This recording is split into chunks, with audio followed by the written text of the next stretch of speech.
വരെ ഇന്ന് രാവിലെ നേരം വെളുത്തപ്പം മാധ്യമങ്ങൾ നിറയെ ഇറാനെ ഇസ്രായേൽ ആക്രമിച്ച വാർത്തയാണ് കാണാനിടയായത്.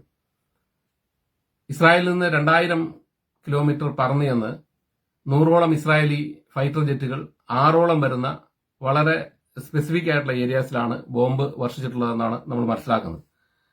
ആ ടാർഗറ്റ് പ്ലേസ് എന്ന് പറയുന്നത് ഒന്ന് പ്രധാനമായും യുറേനിയം എൻറിച്ച്മെന്റ് നടക്കുന്ന സൈറ്റുകളിൽ, ഇപ്പോൾ ആറ്റം ബോംബ് ഉണ്ടാക്കാൻ പാകത്തിനുള്ള യുറേനിയം എൻറിച്ച്മെന്റ് നടക്കുന്ന സൈറ്റുകളിലും അതോടൊപ്പം തന്നെ മിലിറ്ററി ഹെഡ്ക്വാർട്ടേഴ്സിൽ, ഗവൺമെന്റ് ബിൽഡിങ്ങുകളിലൊക്കെയാണ് ആക്രമണം നടത്തിയിട്ടുള്ളത്. വളരെ പ്രിസൈസ് ആയിട്ടുള്ള ആക്രമണമാണ് നടത്തിയിട്ടുള്ളത്. ടാർഗറ്റഡ് അറ്റാക്കാണ് നടത്തിയിട്ടുള്ളതാണ് മാധ്യമങ്ങളിൽ നമുക്ക് മനസ്സിലാകുന്നത്. ഇറാന്റെ IRG എന്ന് പറഞ്ഞ ഇറാനി റവല്യൂഷണറി ഗാർഡ് എന്ന് പറയുന്ന ഖുമൈനി നേരിട്ട് നേതൃത്വം കൊടുക്കുന്ന ടെററിസ്റ്റ് ഓർഗനൈസേഷനാണ്. അതിന്റെ ഹെഡിനെയും അതോടൊപ്പം തന്നെ ഇറാന്റെ മിലിറ്ററി ചീഫിനെയും ഉൾപ്പെടെ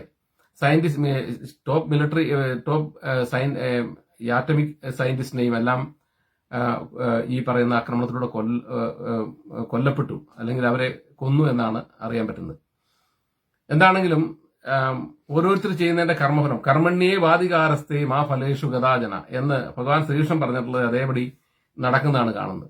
ഇറാനുമായിട്ട് യഥാർത്ഥത്തിൽ ഇസ്രായേലുമായിട്ട് ഒരു പ്രശ്നമുള്ള രാജ്യമല്ല. ഇസ്രായേലുമായിട്ട് ബോർഡർ പങ്കിടുന്ന സ്ഥലമല്ല ഈ പറയുന്ന ഇസ്രായേൽ. പക്ഷേ ഇറാന്റെ എണ്ണ സമ്പത്ത്, അവർക്ക് ദാനമായി കിട്ടിയ, പ്രകൃതിയുടെ ദാനമായി കിട്ടിയ എണ്ണ സമ്പത്ത് ഉപയോഗിച്ച് അവിടുത്തെ മനുഷ്യർ വളരെ സന്തോഷകരമായി ജീവിക്കേണ്ടതിന് പകരം ആ എണ്ണ സമ്പത്ത് ഉപയോഗിച്ച് ഇസ്ലാമികമായി ഇസ്രായേൽ എന്ന് പറഞ്ഞ രാജ്യത്തോടുള്ള വിരോധം തീർക്കുന്നതിന് വേണ്ടിയും ഇസ്രായേലിനെ അബോളിഷ് ചെയ്യുന്നതിന് വേണ്ടിയും ഒബിലിറ്ററേറ്റ് ചെയ്യുന്നതിന് വേണ്ടിയും ഇറാന്റെ നേതൃത്വത്തിൽ നടത്തിയുള്ള, ഇറാൻ ആക്സിസ് ആയിട്ട് നടത്തിയിട്ടുള്ള ടെറർ ഓർഗനൈസേഷൻ ഉണ്ട്. അതായത് ഇറാൻ കേന്ദ്രീകരിച്ച് നടത്തുന്ന കുറെ ടെറർ ഓർഗനൈസേഷനെ ഫണ്ട് ചെയ്യുകയും അവരെ കൊണ്ട് ഇസ്രായേലിനെ ആക്രമിക്കുകയും ചെയ്തതിന്റെ പരിണിത ഫലമായിട്ടാണ് ഇത് സംഭവിച്ചിട്ടുള്ളത്. അവരുടെ ഫണ്ട് കൊണ്ട് അവർ ഹമാസിനെ ഫ്യൂൽ ചെയ്യുന്നു, അതോടൊപ്പം തന്നെ ഹിസ്ബുള്ളയെ ഫ്യൂൽ ചെയ്യുന്നു, അതുപോലെ ഹൂത്തിയിലെ ടെററിസ്റ്റുകളെ ഫ്യൂൽ ചെയ്യുന്നു, അതുപോലെ സിറിയയിലെ ആളുകളെ ഫ്യൂൽ ചെയ്തിരുന്നു, ഇപ്പൊ ഇല്ല. അതുപോലെ തന്നെ ഇറാഖില്. ഇവരെല്ലാം ഒരു ഉദ്ദേശമുള്ളൂ, ഇസ്രായേലിനെ ഒബിലിറ്ററേറ്റ് ചെയ്യുക എന്നുള്ള ബ്രദർഹുഡിന്റെ ആശയം. ആ ബ്രദർഹുഡിന്റെ ആശയം അതേപടി പകർത്തിയിട്ടുള്ളതാണ് ഹമാസ് എന്ന് പറഞ്ഞ ടെററിസ്റ്റ് ഓർഗനൈസേഷൻ. ഇതിന്റെ അകത്ത് അടിസ്ഥാനപരമായി ഈ പറഞ്ഞ ബോർഡർ പ്രോബ്ലംസ് ഉള്ളത് ആകെ ഈ പറഞ്ഞ പാലസ്തീനികൾ മാത്രമായിട്ടാണ്. ബാക്കി ആരുമായിട്ടും ഇസ്രായേൽ ഒരു ബോർഡർ കോൺഫ്ലിക്റ്റ് ഇല്ല. ഇപ്പൊ സപ്പോസ് ലെബനുമായിട്ട് ഇസ്രായേൽ ബോർഡർ പങ്കെടുത്തിട്ടുണ്ട്, പക്ഷെ അവർക്ക് അവിടെ ബോർഡർ കോൺഫ്ലിക്റ്റുകളില്ല. അപ്പൊ അവിടെ ഈ ബോർഡർ കോൺഫ്ലിക്റ്റിന്റെ പേരിലാണെങ്കിൽ ആകെ ഇസ്രായേലിനെ ആക്രമിക്കേണ്ട പാലസ്തീനികൾ മാത്രമാണ്. രണ്ടാമത്, ഈ മറ്റ് ആളുകളെല്ലാം ഇതിനെ ആക്രമിക്കുന്നതിന്റെ കാരണം എന്ന് പറഞ്ഞാൽ ഇസ്ലാമാണ്. ഇസ്ലാം എന്ന് പറയുന്ന ആശയത്തിൽ മുഹമ്മദ്, ഞാൻ ജീവിച്ചിരിക്കുകയാണെങ്കിൽ ഈ ജൂതരെയും ക്രിസ്ത്യാനിയെയും ഈ മിഡിൽ ഈസ്റ്റിൽ നിന്ന്, അതായത് ഈ അറേബ്യൻ പെനിൻസുലയിൽ നിന്ന് ഓടിക്കും എന്ന് പറഞ്ഞ ആ ആശയം നടപ്പിലാക്കാനാണ് യഥാർത്ഥത്തിൽ ഇറാൻ ശ്രമിക്കുന്നത്. ആ ഇറാന് ഉള്ള തിരിച്ചടിയാണ് ഇപ്പൊ കിട്ടിയിരിക്കുന്നത്. യഥാർത്ഥത്തിൽ ഞാൻ ഈ യുദ്ധം ആരംഭിച്ചപ്പം ഒരു കാര്യം പറഞ്ഞു. അതായത് ചരിത്രത്തിലെ ഏറ്റവും വലിയ ഗ്രേവ് മിസ്റ്റേക്കാണ് ഒക്ടോബർ 7 2023 ഈ ഇസ്രായേലിലേക്ക് കടന്നു കയറി ഹമാസ് കാട്ടിക്കൂട്ടിയ ക്രൂരതകൾ എന്ന് പറയുന്നത്. ആ ക്രൂരതകളാണ് യഥാർത്ഥത്തിൽ ഇസ്രായേലിന് ഇന്ന് ഈ കിട്ടിയിരിക്കുന്ന മേൽക്കൈ എന്ന് പറയുന്നത്. അത് ചരിത്രത്തിലെ ഏറ്റവും വലിയ ദുരന്തമാണ്. ഇതിന്റെ കോൺസിക്വൻസ് എന്ന് പറയുന്നത്, ഞാൻ അന്ന് പറഞ്ഞു, ഇതിനത് സംഭവിക്കാൻ പോകുന്നത് ഈ ഇസ്ലാമിന്റെ ശവപ്പെട്ടിയിൽ ഇത് അവസാനത്തെ ആണിയിരിക്കും. അതായത് ഇസ്ലാം എന്ന് പറഞ്ഞ ബ്രദർഹുഡ്, ലോകത്ത് മുഴുവൻ ഇസ്ലാം പരത്തുക, അതിലൂടെ ഇസ്ലാമിക ബ്രദർഹുഡിലൂടെ ലോകം മുഴുവൻ ഇസ്ലാമിക രാഷ്ട്രമാക്കി തീർക്കുക എന്നുള്ളതിന്റെ ആ സങ്കല്പത്തിന്റെ ശവപ്പെട്ടിയിലെ അവസാനത്തെ ആണിയാണ് ഈ ഒക്ടോബർ 7 ആക്രമണം എന്ന് പറഞ്ഞ് അതിലേക്ക് നടന്നെടുത്തുകൊണ്ടിരിക്കുന്നത്. കാരണം ഇസ്ലാം ഇന്ന് എല്ലാ രാഷ്ട്രങ്ങളും തന്നെ, ഇസ്ലാമിക രാഷ്ട്രങ്ങൾ അവരുടെ നാഷണൽ ഇൻട്രസ്റ്റിലേക്ക് പോയി കഴിഞ്ഞു. അത് നാഷണലിസം, അതായത് യൂറോപ്പിൽ എങ്ങനെയാണോ ഒരു കാലഘട്ടത്തിൽ ഈ യുദ്ധങ്ങളിൽ നിന്ന് മോചിതമായി, അതായത് കാത്തലിക് പ്രൊട്ടസ്റ്റന്റ് വാറിൽ നിന്ന് മോചിതമായി നാഷണലിസത്തിലേക്ക് ഉയർന്നു വന്നത്, അതേപോലെ ഒരു നാഷണലിസ്റ്റ് മൂവ്മെന്റ് ഈ ഇസ്ലാമിക ലോകത്ത് നടക്കുന്നു. കാരണം ഇസ്ലാം ഉണ്ടായത്, ക്രിസ്ത്യാനിറ്റി ഉണ്ടായതിനു ശേഷം 600 വർഷങ്ങൾക്ക് ശേഷമാണ്.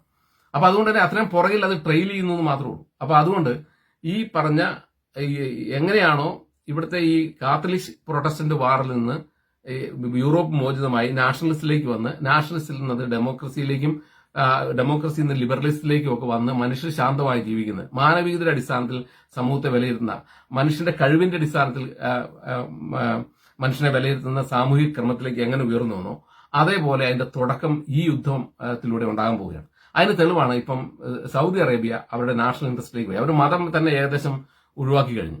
അപ്പൊ ആ മതം അവിടെ തന്നെ ഇപ്പൊ തന്നെ പബ്ബുകൾ, അതുപോലെ തന്നെ ഡാൻസ് ബാറുകളൊക്കെ വന്നു കഴിഞ്ഞു. അതുപോലെ തന്നെ അവർ മതത്തിന്റെ ആ ഒരു റിജിഡായിട്ടുള്ള ആ സെൻസിൽ നിന്ന് അവർ പുറകോട്ട് പോയി കഴിഞ്ഞു. അതുപോലെ പല രാജ്യങ്ങളിലും ഇസ്ലാം തന്നെ ഇസ്ലാമിക ഡ്രസ്സുകൾ തന്നെ നിരോധിച്ചു കഴിഞ്ഞു. ഇസ്ലാമിക 95% ഉള്ള അൽബേനിയ എന്ന് എനിക്ക് തോന്നുന്നു രാജ്യം ഈ അടുത്ത കാലത്ത് പൂർണ്ണമായിട്ടും, ഞാൻ പേര് പറഞ്ഞ് ശരിയാണെന്ന് എനിക്കത്തില്ല, ഒരു പഴയ സോവിയറ്റ് യൂണിയന്റെ രാജ്യമായിരുന്നു, സോവിയറ്റ് യൂണിയന്റെ ഭാഗമായിരുന്ന രാജ്യം. അവിടെ കംപ്ലീറ്റ് ഇസ്ലാമിക രാജ്യങ്ങളും പബ്ലിക് പ്ലേസിൽ നിന്ന് തന്നെ അവർ ബാൻ ചെയ്തു കഴിഞ്ഞു. അങ്ങനെ പല സ്ഥലങ്ങളിലും ഇസ്ലാമിക ഡ്രസ്സുകളും ഇസ്ലാമിക കോൺസെപ്റ്റുകളും ഈ ഇസ്ലാമിക ആചാരങ്ങളെല്ലാം തന്നെ പബ്ലിക് പ്ലേസിൽ നിന്ന് തന്നെ ആളുകൾ കളയുകയും അവരുടെ നാഷണൽ ആയിട്ടുള്ള ഡ്രസ്സുകളും നാഷണൽ ആയിട്ടുള്ള ഇൻട്രസ്റ്റുകളും ബിൽഡ് ചെയ്തുകൊണ്ടിരിക്കുകയും ചെയ്യാണ്. അപ്പൊ അന്ന് ഞാൻ പറഞ്ഞത് ഒരു നാഷണൽ മൂവ്മെന്റ്, ഇസ്ലാമിക രാജ്യത്തൊരു നാഷണൽ മൂവ്മെന്റിന് ഈ യുദ്ധം തുടക്കമിടുമെന്ന് പറഞ്ഞു. കാരണം ഈ ബ്രദർഹുഡ് എന്ന് പറഞ്ഞാൽ നടപ്പിലാകുന്ന കാര്യമല്ല എന്ന് മനസ്സിലായി കഴിഞ്ഞപ്പോഴത്തേക്കും. അതോടൊപ്പം തന്നെ ഇറാൻ ഭരണകൂടം ഈ യുദ്ധം തുടങ്ങിയപ്പോൾ ഞാൻ പറഞ്ഞു ഇതിന്റെ അവസാനം എന്ന് പറഞ്ഞാൽ ഇറാൻ ഭരണകൂടം തെറിക്കും. ആ കാര്യത്തിൽ യാതൊരു സംശയമില്ല. അത് ഇറാൻ ഭരണകൂടത്തെ തെറിപ്പിച്ച് ചെയ്ത് അവസാനിപ്പിക്കും. കാരണം ഇറാൻ ചെയ്തു കൂട്ടിയിട്ടുള്ള ഈ ഭീകരതകൾക്ക് ഇറാൻ ഈ ഫ്യൂവൽ ചെയ്ത് ഈ ടെററിസ്റ്റുകളെ കൊണ്ട് ഈ പറയുന്ന ഇസ്രായേലിനെ ആക്രമിക്കുകയും ഇസ്രായേലിനെ ഒബിൽട്രേറ്റ് ചെയ്യാൻ ശ്രമിക്കുകയും ചെയ്തതിന്റെ പരിണതഫലമായിട്ട് ഇസ്ലാമിന്റെ ഭരണകൂടം ഇസ്ലാമിക് റിപ്പബ്ലിക് തകരും. അവിടെ ഇസ്ലാമിക് റിപ്പബ്ലിക് തകരുകയും പുതിയ ഭരണകൂടം വരും, അതിനുള്ള സാധ്യതയും ഇതിലൂടെ തെളിയും എന്ന് ഞാൻ പറഞ്ഞത്. അതും കറക്റ്റായി നടക്കുന്നു. അതുപോലെ ഇസ്രായേൽ ഒരു പ്രബല ശക്തിയായി മാറുമെന്ന് ഞാൻ പറഞ്ഞു. മിഡിൽ ഈസ്റ്റിൽ അന്ന് എന്റെ വീഡിയോകളിൽ ഞാൻ പറഞ്ഞ കാര്യങ്ങളായത് ഇസ്രായേൽ ഇതോടുകൂടി ഈ യുദ്ധം എന്ന് പറയുന്നത് ഇസ്രായേലിന് കിട്ടിയിരിക്കുന്ന വലിയൊരു അഡ്വാൻറ്റേജ് ആണ്. ഇസ്രായേൽ ഒരു പ്രബല ശക്തിയായി മധ്യപൂർവ്വദേശത്ത് മാറും. ഇസ്രായേലിനെ ചോദ്യം ചെയ്യാൻ പോലും കഴിയാത്ത ഒരു രാജ്യമായി ഇസ്രായേൽ മാറാൻ പോവുകയാണെന്ന് ഞാൻ പറഞ്ഞു. അതും സംഭവിക്കാൻ പോവുകയാണ്. പിന്നീട് ഈ ഏറ്റവും പ്രധാനപ്പെട്ട ഒരു കാര്യം അന്ന് ഞാൻ പറഞ്ഞിട്ടുണ്ട്. അതായത് ജെറുസലേം ടെമ്പിള് വീണ്ടും പണിയാൻ പോവുകയാണ്. 2000 വർഷം മുമ്പ് ടൈറ്റസ് എന്ന് പറഞ്ഞ റോമൻ എംപയർ തകർത്ത ജെറുസലേം ടെമ്പിൾ വീണ്ടും പണിയാൻ പോവുകയാണ്. അതിനുള്ള സാധ്യതയും ഈ യുദ്ധത്തിലൂടെ തെളിയുമെന്ന് ഞാൻ പറഞ്ഞു. അതിനും ഉള്ള കളം തെളിഞ്ഞു വരുന്നു. ഇറാനെ ആക്രമിച്ചതോടുകൂടി ഇനി ആരും മിഡിൽ ഈസ്റ്റിൽ ഇസ്രായേലിനെ ചോദ്യം ചെയ്യാൻ പോകുന്നില്ല. നാളെ ഇസ്രായേലിന്റെ ടെറിട്ടറിക്കകത്തുള്ള ഈ ജെറുസലേം ടെമ്പിൾ എന്ന് പറഞ്ഞാൽ ഡോം ഓഫ് റോക്ക് എന്ന് പറഞ്ഞ സാധനം അവർ ടേക്ക് ഓവർ ചെയ്ത് നാളെ അവിടെ അവരുടെ ടെമ്പിൾ പണിയുന്നു എന്ന് പറഞ്ഞാൽ അതിനുള്ള മൂവ്മെന്റ് തുടങ്ങി കഴിഞ്ഞു. ഇപ്പൊ ഈ ഇസ്ഹാഖ് ഗെയ്സ് എന്ന് പറഞ്ഞാൽ അവിടുത്തെ ആഭ്യന്തരമന്ത്രി ഗെറ്റ്സ് അദ്ദേഹം പല പ്രാവശ്യം ജൂതന് പ്രവേശനമില്ലാത്ത ഈ ഡോം ഓഫ് റോക്കിൽ കയറി പ്രാർത്ഥിച്ചു. അതുപോലെ തന്നെ അവര് ഇത് ഞങ്ങളുടേതാണെന്ന് പ്രഖ്യാപിച്ചു. വളരെ കാലത്ത് തന്നെ ഒരു സംഘമുണ്ട്, അതായത് അതിന്റെ പേര് ഞാൻ മറന്നുപോയി, ഒരു ഗ്രൂപ്പ് ഉണ്ട്. അവര് അവരുടെ അതിന്റെ റാബിയെ കുറെ കാലങ്ങൾക്ക് മുമ്പ് ഈ പറഞ്ഞ ടെററിസ്റ്റുകൾ അയാളെ പ്രാർത്ഥിച്ചുകൊണ്ടിരുന്ന സമയത്ത് അയാളുടെ ഈ ടെമ്പിളിൽ കയറി കൊന്നുകളഞ്ഞായിരുന്നു, ഈ സിനഗോഗിൽ കയറി കൊന്നുകളഞ്ഞായിരുന്നു. അവരെ ഈ ജെറുസലേം ടെമ്പിൾ പിടിച്ചെടുക്കാൻ വേണ്ടിയുള്ള ഒരു മൂവ്മെന്റ് ഉണ്ട്. അവര് പേര് ഞാൻ പെട്ടെന്ന് വിട്ടുപോയി. ആ മൂവ്മെന്റ് വളരെ സജീവമായി ഇപ്പം അവിടെ ഈ ജെറുസലേം ടെമ്പിൾ ടേക്ക് ഓവർ ചെയ്യാനുള്ള നടപടികളായിട്ട് മുമ്പോട്ട് പോകുന്നുണ്ട്. അതിന് ഈ ഗെറ്റ്സ് എന്ന് പറഞ്ഞ ഇവരുടെ ഹോം മിനിസ്റ്റർ അതിന് പിന്തുണയാണ്. അദ്ദേഹം അവരോടൊപ്പം തന്നെ ആ വലിയ സംഘത്തെ നയിച്ച് ഈ ജെറുസലേം ടെമ്പിൾ പ്രാർത്ഥിക്കുകയും കുറെ ജൂതന്മാരെ പ്രവേശിപ്പിക്കാതിരുന്ന ഈ പറഞ്ഞ ഡോം ഓഫ് റോക്ക് ഇരിക്കുന്ന പഴയ ജെറുസലേം ടെമ്പിൾ ഇരിക്കുന്ന സ്ഥലത്ത് കയറി പ്രാർത്ഥിക്കുകയും ചെയ്തു. അതിന്റെ അർത്ഥം എന്ന് പറയുന്നത് ജെറുസലേം ടെമ്പിൾ പണിയാൻ പോകുന്നു എന്നുള്ളതാണ് അതിന്റെ അർത്ഥം എന്ന് പറഞ്ഞത്. അപ്പം പിന്നെ ഇതിനകത്ത് വേറൊരു പ്രധാന കാര്യം എന്ന് പറഞ്ഞത് ഇപ്പൊ ഇറാനെ ആക്രമിക്കാനുണ്ടായിട്ടുള്ള ഒരു പൊളിറ്റിക്കലായിട്ടുള്ള വേറൊരു ഘടകം കൂടി എനിക്ക് തോന്നുന്നത്, ഒന്ന് ഇറാനെ ആക്രമിക്കുന്നതോടുകൂടി തന്നെ ഇവരുടെ 51ഓളം വരുന്ന ഹോസ്റ്റേജസ് ഈ ഡിറ്റെയിൻ അവരെ ഈ മാളങ്ങളിൽ, അതായത് ഈ തുരങ്കങ്ങളിൽ തടഞ്ഞു വെച്ചിട്ടുണ്ട്. ജീവനോടെ ഇരിക്കുന്ന ഇവർ പിടിച്ചുകൊണ്ട് പോയ ഒക്ടോബർ 7 പിടിച്ചുകൊണ്ട് പോയ ആളുകൾ 51 പേരോളം ഇരിപ്പുണ്ട്. അപ്പം ഇറാനെ ഇപ്പോൾ ആക്രമിക്കുന്നതോടുകൂടി കൃത്യമായ ഒരു മെസ്സേജ് ഹമാസിന് കൊടുക്കുകയാണ്. അതിന്റെ കാരണം ഞങ്ങൾ നിങ്ങളുടെ തലക്കിട്ടടിച്ചു കഴിഞ്ഞു, അതായത് ഇറാനിട്ടടിച്ചു, നിങ്ങൾക്ക് ഇനി രക്ഷപ്പെടാൻ ഒരു വഴിയില്ല, അതുകൊണ്ട് നിങ്ങൾ ഞങ്ങളുടെ ഹോസ്റ്റേജസിനെ തിരിച്ചു തരിക എന്നുള്ളൊരു മെസ്സേജ് കൃത്യമായി കൊടുക്കാനോട് കൂടിയാണ് ഈ ആക്രമണം എന്ന് എനിക്ക് തോന്നുന്നു. ഇനിയിപ്പം ബെഞ്ചമിൻ നെതന്യാഹു പറഞ്ഞത് 9ഓളം ബോംബുകൾ ഉണ്ടാക്കാൻ പാകത്തിനുള്ള യുറേനിയം എൻറിച്ച്മെന്റ് നടക്കുകയും 9ഓളം ബോംബുകൾ അവർക്ക് ഉണ്ടാക്കാനുള്ള സാധ്യതകളിലേക്ക് അവർ വികസിക്കുകയും ചെയ്തു എന്നാണ് പറയുന്നത്. ആ ബോംബുകൾ ഉണ്ടാക്കാനുള്ള സാധ്യത ഉണ്ടോ ഇല്ലയോ എന്ന് നമുക്കറിയില്ല. എന്നാൽ പോലും അങ്ങനെ ഒരു സാധ്യത വെച്ചുകൊണ്ട് ഇറാനെ ആക്രമിക്കുമ്പോൾ അതിന്റെ ഇമ്പാക്ട് എന്ന് പറയുന്നത് ഈ പറയുന്ന ഈ ടെറർ ഓർഗനൈസേഷനുകൾക്കെല്ലാം കൊടുക്കുന്ന മെസ്സേജാണ്, നിങ്ങളുടെ തലക്കിട്ട് നിങ്ങളെ ഫിബിൽ ചെയ്യുന്ന, നിങ്ങൾക്ക് ആംസ് തരുന്ന, നിങ്ങൾക്ക് പണം തരുന്ന ഈ പറഞ്ഞ നിങ്ങളുടെ തലക്കിട്ട് ഇറാനായിട്ട് ഞങ്ങൾ അടിക്കുന്നതിലൂടെ ഇനി നിങ്ങൾക്ക് അനങ്ങാൻ കഴിയില്ല എന്ന് ഉള്ള ഒരു മെസ്സേജും കൂടെ കൊടുക്കാനാണ് ഈ ആക്രമണം എന്നാണ് എനിക്ക് തോന്നുന്നത്. അതുപോലെ ഞാൻ ഒരു രസകരമായ ഒരു കാര്യം ഞാനിപ്പോൾ ഓർക്കുകയാണ്. കാരണം വെച്ചാൽ ഞാൻ ഇസ്രായേൽ സന്ദർശിച്ചപ്പം 2015 എന്റെ ഓർമ്മ. ഇസ്രായേൽ സന്ദർശിച്ച സമയത്ത് ഞാൻ അവിടെ ഒരു കടല വിൽക്കുന്ന, നമ്മുടെ ഈ ഉന്തുവണ്ടിയിൽ കടല വിൽക്കുന്ന ഓൾഡ് ജെറുസലേമില് ഞങ്ങള് ഈ ക്രിസ്തുവിന്റെ വഴിയിലൂടെ നടക്കും, ക്രിസ്തു നടന്ന ആ വഴിയിലൂടെ നടന്ന് പോകുന്ന സമയത്ത് ഒരു കടല വിൽക്കുന്ന ഒരു ആളെ കണ്ടു. അപ്പൊ അയാൾ സംസാരിച്ച പൊളിറ്റിക്കലി നല്ല ബോധമുള്ള ആളാണെന്ന് എനിക്ക് മനസ്സിലായി. അപ്പൊ ഞാൻ അദ്ദേഹത്തോട്, അന്ന് അഹമ്മദ് നിജാസ് എന്ന് പറയുന്ന ആളാണ് അന്ന് ഇറാന്റെ പ്രസിഡന്റ്. അപ്പം അയാള് ആ അടുത്ത ദിവസം ഒരു പ്രസ്താവന നടത്തിയിട്ടുണ്ടായിരുന്നു, this is the time to send Israel to സീന്ന്. അതായത് ഇസ്രായേലിനെ കടലിൽ മുക്കി താത്താനുള്ള സമയമാണിത് എന്ന് അദ്ദേഹം പറഞ്ഞിട്ടുണ്ടായിരുന്നു. അപ്പൊ ഇസ്രായേലിനെ കടലിൽ മുക്കി താക്കും എന്ന് അയാൾ പ്രഖ്യാപിച്ചത്. ഇതിനു മുമ്പും പറഞ്ഞിട്ടുണ്ട്, നാസർ പറഞ്ഞിട്ടുണ്ട്, അതുപോലെ തന്നെ ഹിറ്റ്ലർ ഇവരെ തീർത്ത് കളയുന്നു, ഞങ്ങൾ പലരും പറഞ്ഞിട്ടുണ്ട്. പക്ഷെ അങ്ങനെ കൂടെ അവസാനം പറഞ്ഞതിൽ ഒരാളാണ് ഈ അഹമ്മദ് നിജാസ്. അപ്പൊ ഇവരെ കടലിൽ മുക്കി താത്തും എന്ന് ഇയാൾ പറഞ്ഞിട്ടുണ്ട്. അപ്പൊ അത് വെച്ച് ഞാൻ ഈ ജൂതനോട് ചോദിച്ചു, ഇയാള് ചോദിച്ചു, അപ്പൊ ഇങ്ങനെ ഒരു അഹമ്മദ് നിജാദിന്റെ ഒരു സ്റ്റേറ്റ്മെന്റ് ഉണ്ടല്ലോ, അതിനെപ്പറ്റി നിങ്ങളുടെ അഭിപ്രായം എന്താണെന്ന് ചോദിച്ചു. അപ്പൊ അവൻ പറഞ്ഞ വാക്കെന്ന് പറഞ്ഞത് we will deal them when the time come we will deal them എന്നാ പറഞ്ഞത്. അതായത് എന്താണോ ഒരു സമയം വരുന്നത് ആ സമയത്ത് അവരെ ഡീൽ ചെയ്യും, അവരെ ഒന്ന് ഞങ്ങൾ വെറുതെ വിടിയെന്ന് പറഞ്ഞു. അപ്പൊ അന്ന് 10 വർഷം മുമ്പ് ഈ അഹമ്മദ് നിജാദ്, 10-12 വർഷം മുമ്പാണ് ഞാൻ ഇസ്രായേൽ പോയത്, എന്റെ ഓർമ്മ. അപ്പൊ അന്ന് ഈ അഹമ്മദ് നിജാദ് എന്നെ പറ്റി ചോദിച്ചപ്പോൾ ഒരു സാധാരണ ജൂതൻ പറഞ്ഞ കാര്യമാണത്. അപ്പൊ യഥാർത്ഥം ഇപ്പോഴാണ് ടൈം വന്നത്, ഇസ്രായേലിനെ ഒബിലിറ്റേറ്റ് ചെയ്യുക, ഇസ്രായേലിനെ ഇല്ലായ്മ ചെയ്യുക എന്നുള്ള ലക്ഷ്യത്തോടു കൂടി ഈ പറഞ്ഞ ടെറർ ഓർഗനൈസേഷനെ മുഴുവൻ സംഘടിപ്പിച്ചുകൊണ്ട് അവർക്ക് ഫണ്ടും അവർക്ക് ആയുധവും കൊടുത്ത് ഇറാൻ കാട്ടിക്കൂട്ടിയ തെമ്മാടിത്തരത്തിന്റെ ഭാഗമാണിത്. അതിന്റെ ഒരു നെറ്റ് റിസൾട്ടാണ് ഇപ്പോൾ സംഭവിച്ചത്. ഇനി ഇറാന് ചെയ്യാവുന്ന അവർക്കൊരു നല്ല എയർഫോഴ്സ് പോലും ഇല്ലെന്നുള്ള കാര്യം തെളിഞ്ഞു. കാരണം അവരുടെ പ്രസിഡന്റ് സഞ്ചരിച്ച് 71-ലോ 72-ലോ ഉള്ള ഒരു ചെറിയ ഹെലികോപ്റ്ററിലാണ്. അപ്പൊ അദ്ദേഹം അതിൽ നിന്ന് താഴോട്ട് പോയി. അതും ഇസ്രായേലാണ് അതിന്റെ പുറകിൽ നിന്ന് പറയുന്നുണ്ട്. അപ്പൊ അവർക്കുള്ള എയർഫോഴ്സ് എന്ന് പറയുന്ന സംവിധാനം വളരെ മോശമാണെന്ന് അറിയാം. അവർക്ക് ആകെ ഉള്ളത് കുറെ മിസൈലുകളൊക്കെയാണ്. അത് ഇതിനു മുമ്പ് അയച്ചപ്പോൾ തന്നെ ഡിഫെൻഡ് ചെയ്തിട്ടുണ്ട്. ഇന്നലെ തന്നെ 100ഓളം ഈ പറഞ്ഞ മിസൈലുകളും മറ്റു സാധനങ്ങളൊക്കെ അവരവിടെ അയച്ചു. അത് പകുതി ഇറാന്റെ മുകളിൽ വെച്ച് തന്നെ ഇസ്രായേൽ ഡിഫെൻഡ് ചെയ്ത് താഴെ ഇട്ടു. അപ്പൊ അതുകൊണ്ട് ഒരെണ്ണം പോലും ഇസ്രായേൽ വന്നിട്ടില്ല. അതുപോലെ ഇസ്രായേൽ വളരെ അലേർട്ടായിട്ട്, അതായത് ഇപ്പൊ ഇറാൻ എല്ലാ അർത്ഥത്തിലും യുദ്ധം പ്രഖ്യാപിച്ചിട്ടുണ്ടെന്ന് ലേറ്റസ്റ്റ് വാർത്ത കേട്ടു. പക്ഷേ ഇസ്രായേലും എല്ലാ അർത്ഥത്തിലും അവർ തയ്യാറായിരിക്കുകയാണ്. അവരുടെ കുട്ടികളോട് സ്കൂളിൽ പോകാമെന്ന് പറഞ്ഞിട്ടുണ്ട്. അതുപോലെ തന്നെ പുറത്ത് പബ്ലിക് പ്ലേസിൽ ഒരു സ്ഥലത്തും ഗ്യാദർ ചെയ്തെന്ന് പറഞ്ഞിട്ടുണ്ട്. അതുപോലെ മുഴുവൻ ആളുകളും ഈ പറയുന്ന അവരുടെ സേഫ്റ്റി ഇതിൻ്റെ അകത്ത്, അതായത് അവരുടെ ഈ ടണലിന്റെ അകത്ത് കയറി ഒരു സൈറൻ കേട്ടാൽ അല്ലെങ്കിൽ ഒരു മെസ്സേജ് ഫോണിൽ വന്നാൽ അപ്പം തന്നെ ഈ ടണലിന്റെ അകത്തേക്ക് സേഫ്റ്റി പ്ലേസിലേക്ക് കയറാൻ പാകത്തിന് അവർ നിൽക്കണമെന്ന് ആവശ്യപ്പെട്ടിട്ടുണ്ട്. അങ്ങനെ അവരും ഒരു ഫുൾ സിംഗിങ് ബാറിന് റെഡിയായിട്ട് നിൽക്കുകയാണ്. അപ്പൊ എന്താണെങ്കിലും ഇത് കൊണ്ട് എത്തിച്ചിരിക്കുന്നത്, ഇത് എത്തി നിൽക്കുന്നതെന്ന് പറഞ്ഞാൽ ഇസ്ലാം എന്ന് പറഞ്ഞ കൊടും കൊടും വിഷം ത്തിന്റെ ഒരു ഉൽപ്പന്നമാണ് ഇപ്പൊ ഈ ഇറാൻ എന്ന് പറയുന്ന രാഷ്ട്രം. ആ കൊടും വിഷം എന്ന് പറയുന്നത് ഇസ്രായേൽ എന്ന് പറയുന്ന മനുഷ്യരെ മതപരമായി ഇല്ലായ്മ ചെയ്യാൻ വേണ്ടി ശ്രമിക്കുന്നതുകൊണ്ടാണ്. അല്ലാതെ ഇസ്രായേലുമായിട്ട് രാഷ്ട്രീയമായി പ്രശ്നം ചർച്ച ചെയ്യാൻ ആകെ ശ്രമിച്ചിട്ടുള്ളത് ഫത്വ പാർട്ടിയാണ്, പാലസ്തീൻ അതോറിറ്റിയാണ്. അവരുമായിട്ട് ഇസ്രായേൽ കോംപ്രമൈസ് ഉണ്ട്. അവരുമായിട്ട് ചില അഭിപ്രായ വ്യത്യാസങ്ങളും തർക്കങ്ങളും ഉണ്ടെങ്കിൽ കൂടി അവരിപ്പോഴും ഈ ഗാസയിലെ ഈ പറഞ്ഞ ഹമാസിനെ തള്ളിപ്പറയുന്നു. അവരെ പട്ടികൾ എന്നാണ് ഈ പാലസ്തീൻ അതോറിറ്റിയുടെ ചെയർമാൻ മുഹമ്മദ് അബ്ബാസ് വിളിച്ചത്. അതുപോലെ തന്നെ ഈ കഴിഞ്ഞ ദിവസം അദ്ദേഹം പറഞ്ഞു ഈ ഹമാസ് സറണ്ടർ ചെയ്യണം, അതോടൊപ്പം തന്നെ നിങ്ങൾ ഇസ്രായേലിൽ നിന്ന് ഒഴിവായി പോകണം എന്ന് പറഞ്ഞു. അതുപോലെ ഫ്രീമെൻ എന്ന് പറഞ്ഞൊരു മൂവ്മെന്റ് പുതിയതായിട്ട് വന്നിട്ടുണ്ടായിരുന്നു.